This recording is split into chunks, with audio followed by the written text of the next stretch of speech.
허블의 법칙으로 우주가 팽창하고 있다라고 하는 증거를 본 것처럼 이렇게 생각이 됩니다.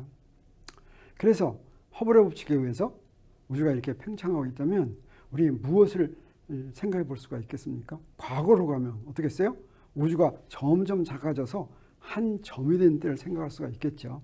그래서 우주의 수명이 얼마나 되는지 하는 것을 계산할 수가 있을 것 같습니다. 허블의 법칙을 가지고. 그래서 우주가 점일 때를 생각하세요. 우주가 점인 데서부터 팽창돼 왔다면 지금까지 우주 중에서 그 중심에서 D만큼 될 때까지 팽창하는데 걸린 시간은 얼마가 되겠습니까? D까지 팽창하는데 걸린 시간. 그것은 D를 속도로 나눈 게 시간이죠. 근데 D까지 팽창하는데 걸린 속도는 무엇에 비례하냐면 h0d, 이게 바로 무엇입니까? 허블의 법칙이죠. 속도가 d에 비례한다. 그래서 D가 상쇄됩니다. 그래서 우주의 모든 부분이 팽창하는 시간이 전부 다 어때요? 똑같습니다. 그게 바로 뭐예요? 허블 상수의 역수와 같죠. 그래서 허블 상수가 얼마인지 안다면 그 팽창하는 데 걸린 시간을 바로 구할 수가 있겠습니다. 사실 허블 상수, 오늘날 알려진 가장 최근에 알려진 허블 상수의 값이 67.6 시속 킬로미터, 초속입니다. 초속 킬로미터, 초속 67.6km고 나누기 메가파세커. 메가는 10의 6승, 파세크는 어떻게 그린 거냐면 여기에 거리의 단위인데 여기가 태양계라면 태양계를 보는 삼각형이 1초인 그런 거리, 이걸 1파세크라고 합니다. 이거 메가파세크로 나눴어요. 그래서 이게 허블 상수니까 이걸 가지고 계산을 할 수가 있습니다. 이걸 갖다가 우리 실용 단위계로 고칠 것 같으면 미터 퍼 세크하고 미터를 이렇게 고치면 마지막 결과가 뭐로 나오냐면 초분의 1 이렇게 나옵니다. 그래서 이것의 역수를 구하면 초가 나오죠. 이걸 년으로 고칩니다. 년으로 고치면 얼마가 나오냐면 이렇게 해가지고 몇 년이 나오냐면 1.447 곱하기 10의 10승년이 나오는데 이거는 144억 년 이렇게 됩니다. 근데 이건 우리가 대강 계산하는 것이고 좀 더 정교하게 계산을 할 것 같으면 얼마라고 알려져 있냐면 138.3억 년이다 이렇게 알려져 있습니다. 오늘날 허블의 법칙으로 우리가 우리 우주가 만들어진 수명, 이거를 138.3억 년이다 이렇게 알고 있습니다. 그러면 우리 이런 허블의 법칙이 1929년에 나왔죠. 그때 나왔을 때 그러고 나서 사람들이 우주론은 어떻다고 생각했을까? 1930년에서 50년대 사이에 사람들이 믿은 우주론, 어떤 우주론일 것 같습니까? 하나가 뭐가 있냐면 정상상태 우주론이 있습니다. 정상상태 우주론이란 우주가 지금 있는 그대로 있는 것이 그대로 계속된다라고 하는 것인데, 놀랍게도 당시에 허블의 법칙이 이미 나왔지만 당시에 대부분의 학자들이 정상상태 우주론을 믿었습니다.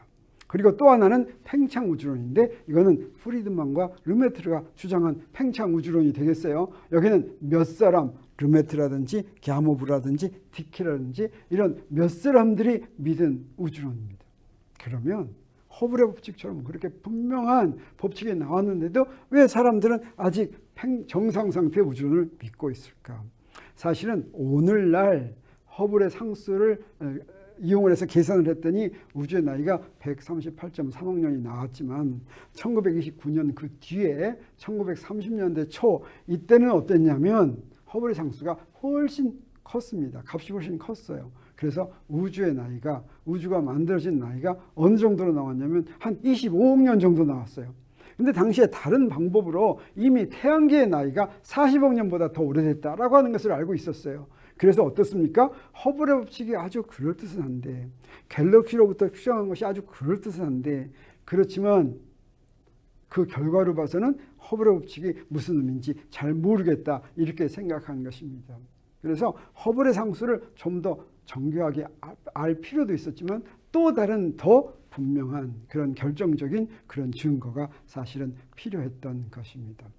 그래서 이때 무슨 일들이 벌어지고 있었냐면 프레드 호일이라는 사람이 아까 정상상태 우주론을 주장한 당시에 가장 활발하게 주장한 가장 유명한 그런 학자였어요.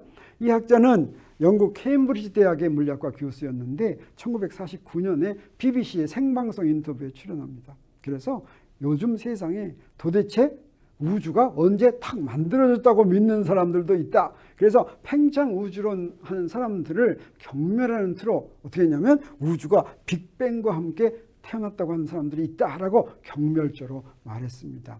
그게 팽창 우주론을 말하는 명칭으로 굳었어요. 그러니까 오늘날 팽창 우주론을 대폭발 이론 또는 빅뱅 시오리라고 하는데 그런 명칭은 누가 처음 시작했냐면 정상 상태 우주론을 주장한 프레드 호일이 처음에 시작했다라고 하는 그런 에피소드가 있습니다.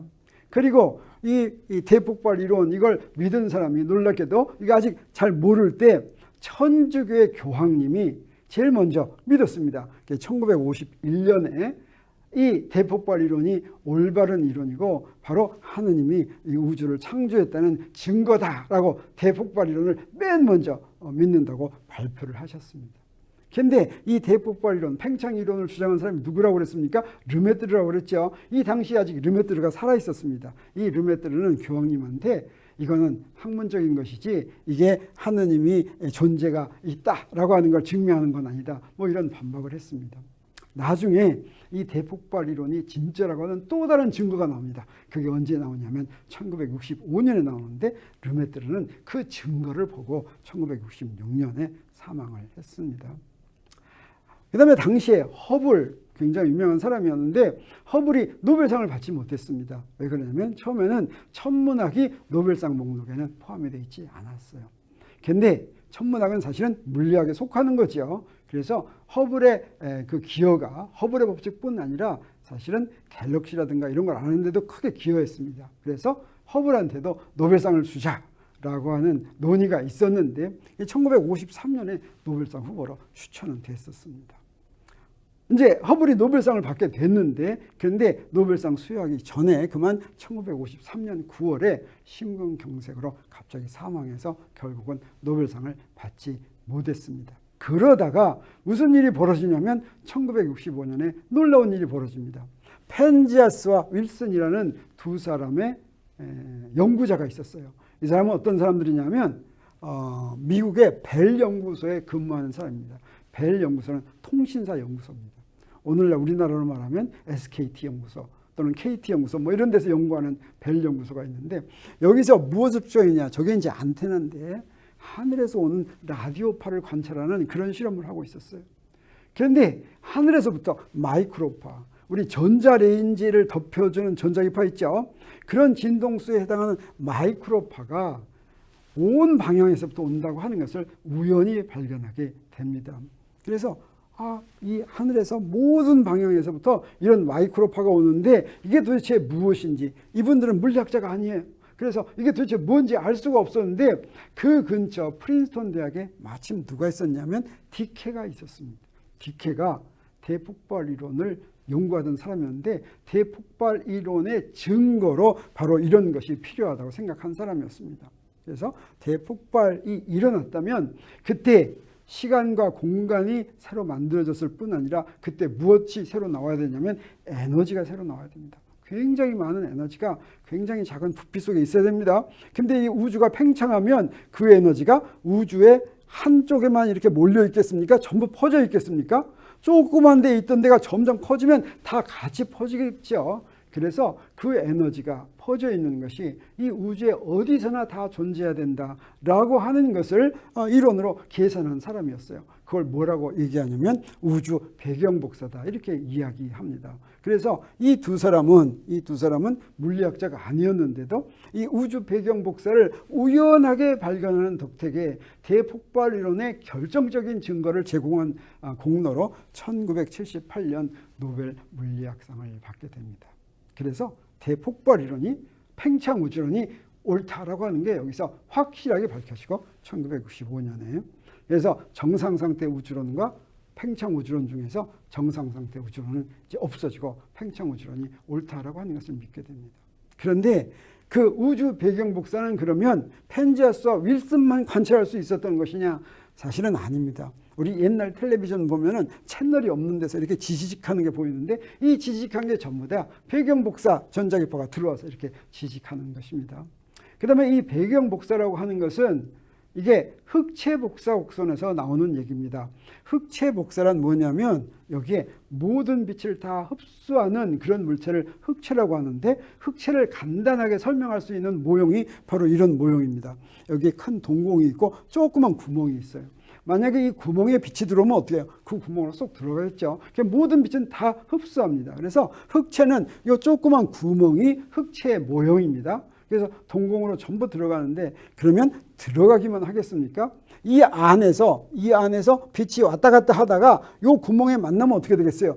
여기서 빛이 나옵니다. 그러면 이 빛은 어떻습니까? 모든 진동세 빛이, 모든 파장의 빛이 다 나오는데, 이 파장을 이 빛의 세기를 파장의 함수로 이렇게 할 것 같으면 곡선이 그려집니다. 그 곡선을 뭐라고 그러냐면 흑체 복사 곡선이라고 하는데, 이 흑체 복사 곡선이 어떤 특징을 가지고 있냐면 이런 특징을 가지고 있어요. 이런 모양인데, 이 모양은 무엇에 의해서 결정이 돼요? 그 흑체 온도에 의해서 결정이 됩니다.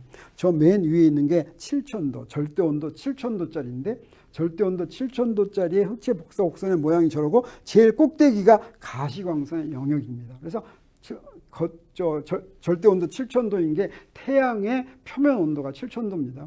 태양에서 오는 빛 중에서 가장 많은 부분이 바로 저 가시광선이다라고 하는 것을 얘기해 주는 것인데, 여기 우주 배경 복사가 절대 온도로 3K다 뭐 이런 건 무슨 얘기냐면, 바로 이 흑체 복사 곡선을 식으로 이렇게 표시하는 것을 플랑크라고 하는 사람이 이제 찾아냈는데, 이 식 중에서 온도에 2.73K에 해당하는 게 바로 우주 배경 복사에 해당한다라고 하는 것입니다.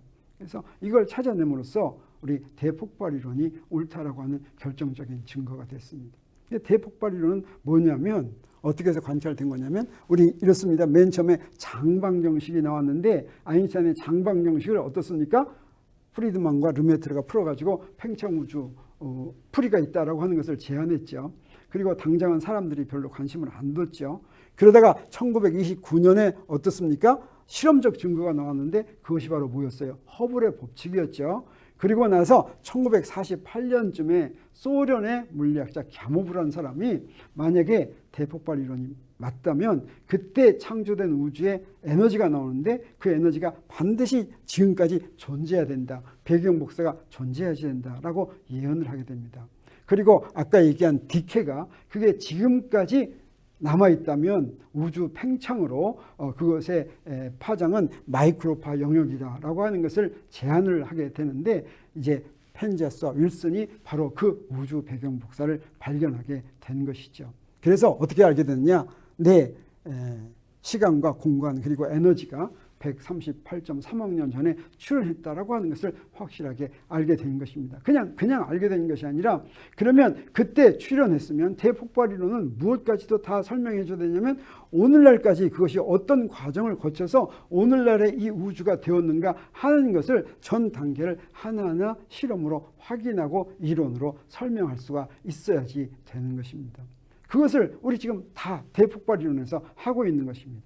어떻게 하고 있느냐? 사실은 오늘날 하늘을 볼 것 같으면 현재의 하늘만 보는 것이 아니라, 하늘에 보는 별은 옛날에 출발한 것이 지금 도착합니다. 그래서 하늘에 있는 별을 볼 것 같으면 우주가 창조된 다음부터 지금까지의 모든 정보가 이 속에 다 포함이 되어 있는데, 이런 일들이 어떻게 벌어지는가 하는 것을 실제 핵반응을 통해서 실험으로 증명하게 되는 것입니다. 우주 대폭발 이론이 진짜로 증명됐다라고 하는 것은, 간단히 어떤 사람이 우주가 138.3억 년 전에 만들어졌어라고 이렇게 얘기한 것이 아니라, 하나하나를 이론과 실험으로 전부 다 이렇게 확인하면서 지나갔다라고 하는 것입니다. 그래서 이 강의 맨 처음에 했던 질문을 한 번 더 질문해 보도록 하겠습니다. 대폭발 이론은 어떻게 발견되었겠습니까? 학자들이 우주에 대해 연구하다가 마침내 대폭발 이론에 도달했다. 또는 물리학이 발달하는 과정에서 저절로 대폭발 이론에 도달했다. 어떤 게 더 그럴듯해 보입니까?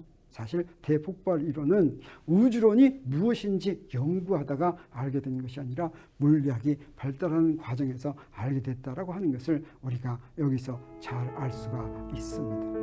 물리학이 발달하는 과정에서 알게